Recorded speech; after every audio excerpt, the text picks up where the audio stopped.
flow. Eric and Mark are on the mic, ready for the show. Welcome to another Seesaw Scenario with Eric and Mark, Playground Rules podcast. This scenario will be short, but full of depth. Everybody can be trained on how to deal with external bullies. When the enemy attacks you, you fight to win. But what if you're not being attacked by an enemy, like a spouse, or even yourself, and how you talk to yourself, and how you treat yourself? How do you defend yourself when you don't want to hurt the attacker? How do you defend yourself when you want to get the attack to stop and improve the relationship? Similar to what that woman was going through that you alluded to, Mark, in the last Seesaw scenario, where her spouse wouldn't let go whatever it was and kept attacking her because of it. In this case, the attacker is not a bully, but is hurting you nonetheless. And they're not an enemy, so defending yourself becomes tricky because you don't really want to hurt them. How say you, brother? Eric, so I'd love to hear your take on this one. My take on this is probably pretty clear-cut for the most part. So if somebody is your enemy, what's the main defining characteristic? It ends up being lack of empathy. They don't care how you feel. They're trying to harm you and that type of thing. Now, it is possible that somebody who is not your enemy could show you or display a lack of empathy also because they're maybe in the moment they're angry or they're not feeling very compassionate or sensitive. But I think that with an enemy, it's prevalent, the lack of empathy. With a person who cares about you, who's not your enemy, especially who's important to you, a loved one, not showing empathy is a one-off, or maybe they're just not considering your position. So what you have to do is you really have to focus on phrases that express feelings instead of judgment. Now, much easier said than done. I mean, I talk about this like I'm some kind of, really knowledgeable guy, and I do know this stuff to some degree, but at the same time, it's pretty hard to execute, especially when people are upset. So let's say we have the understanding that the person who cares, the person who is attacking us, we do believe that they care about us. So we have to approach it in a way that resonates with them without being necessarily confrontational or blaming them or judging them or any number of things or lashing out at them. So at that point, it's important to say, listen, right now, something along the lines of, right now, I feel like I'm being attacked. I'm thinking that that's probably not your intention, but that's the way that I'm feeling in the moment. I'm struggling with this right now. Is there something that we can do to, de-escalate the situation, or maybe walk away from it and come back to it? Any number of things, because this is just challenging for me right now. I see where you're coming from. I can understand your frustration. At the same time, I'm struggling in this moment. Maybe the timing isn't great or any number of things. So, that doesn't always work, but I think it works often. I think that I had a situation like earlier this week. I have a little bit of a family situation going on right now, which I won't get into, but, concern about the health of a loved one.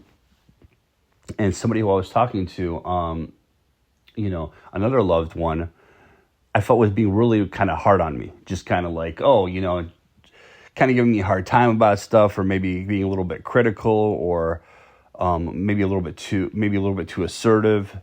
And my response was this: rather than lashing out or being defensive or doing any number of things, which I've also done in the past, I pretty much just found a way to de-escalate it and say, listen, I understand where you're coming from. The points that you bring up are valid. I agree with a lot of it. I'm just having a really hard time this week. I've got a lot going on. I have a loved one with a health issue, and I'm just really finding it challenging to respond to this right now. And then the person who I was speaking with said, "Oh no, I didn't mean anything bad by it." So when you put that out there, they almost kind of like not quite walk back what they said, but they kind of try to soften it. It's like, well, I didn't mean to attack you. All I was trying to say is, whatever. So it ends up being kind of like, in a sense, yeah, there's some maybe justification or rationalization involved or any number of things. And that's not necessarily entirely pleasant in the sense they're almost like double downing what they said originally, except the second time that around they're trying to kind of maybe soften the blow a little bit, if I can use such a phrase. But I think that it ends up kind of like making them feel like, well, hey, I didn't mean to put you in a challenging spot. I didn't mean to, give you a hard time. I didn't mean to make you feel like I'm attacking you. I was attacking. All I was saying was this: it's like, hey, in my response, pretty much, hey, I totally understand where you're coming from. I do get it. It just, and I'd be happy to talk about it in the future because I think it's important to cover. But I'm really just struggling right now.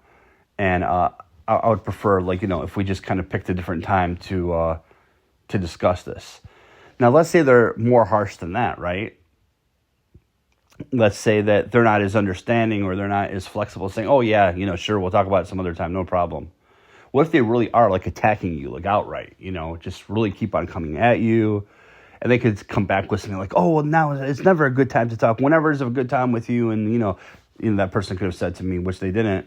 But, they could, just keep on kind of coming at you, kind of hammering you, So you say, hey, listen, I just want to let you know. Again, I'm saying what I said before. I'm really struggling with this. I'm appealing to you. I'm pleading with you to just stop right now. I don't want to argue. But if you continue doing what you're doing, then I'm sorry, I'm just going to have to end this conversation. I'm just going to have to walk away because it's just kind of like a self-preservation thing. I'm having a hard time with it. So please understand, I'm not being confrontational. And I told the person in the situation, I love you, you're important to me. Your concerns are legitimately valid. I totally understand where you're coming from. I just did not have the resources or the capacity to deal with this right now because of just what I have going on. So I just would really, really appreciate it. And if they just continue to persist after that point, then you just make the exit of the conversation. So if you're on the phone with that person, you say, hey, listen, I got to go. If it's in person, it's like, hey, I'm just going to step out and get some fresh air. Oh, I need to make a phone call. I need to take care of something. Just find a way to divert it. Try to find a way to redirect it. I think that's the best way that I can handle those things. Most of the time it works. There's no concept which works 100%, but this one is something which I think works at least to some degree with some varied level of success. What do you think, Eric? Yeah, brother, diversion often works as a tactic or technique to give both people a chance to, recover, recoup themselves, rethink some things.